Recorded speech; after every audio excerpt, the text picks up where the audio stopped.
In the past, we've made an iced frappe using the Barista Maker, following the recipe in the Nespresso booklet that comes with it. And that's where you put the coffee in with it, and you put the milk in, and it all mixes it up together.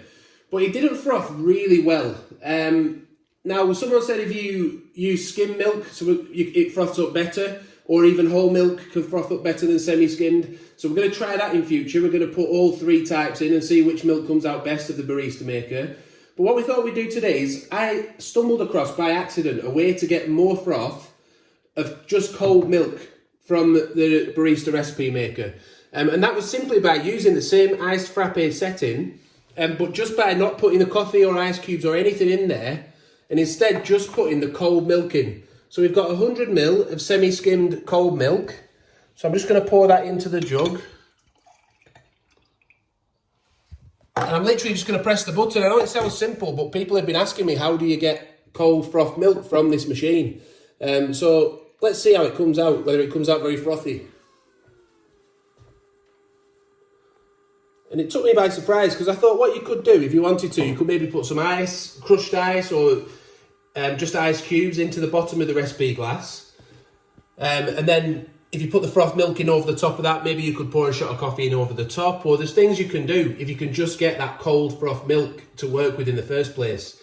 And I don't think, if I remember rightly, there's just a cold milk setting. I'll have another look in the booklet, but I don't think so. But this, I was just really impressed with the froth that this created. Especially when you consider I find it difficult to get much froth from the hotter recipes.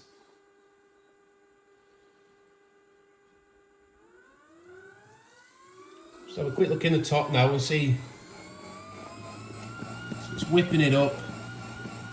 Might need to put my finger on top if it starts to overflow. Maybe I should have done that. It's looking okay at the minute though.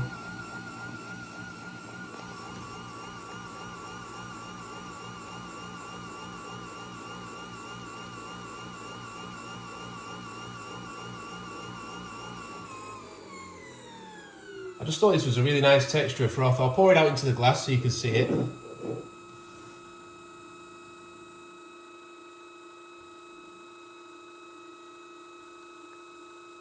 I've also left it in real time, just because I know a lot of you like to see, if you're thinking of buying this machine, you want to see how long it takes as well.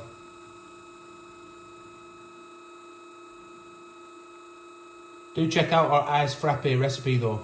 The one we did where we put the coffee in with it and the ice cubes inside the jug as well to mix it all up together.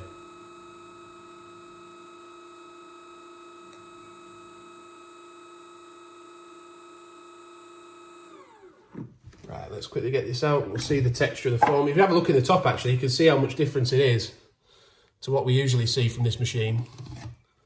Let's just pour it out. Look at that, look. That's only 100 ml of milk.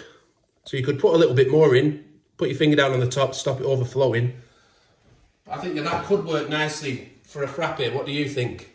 Let us know in the comments if you think this is useful. If you found it useful, please give the video a like, subscribe to the channel and hit the notification bell so you don't miss any future upcoming videos. Thanks for watching and bye for now.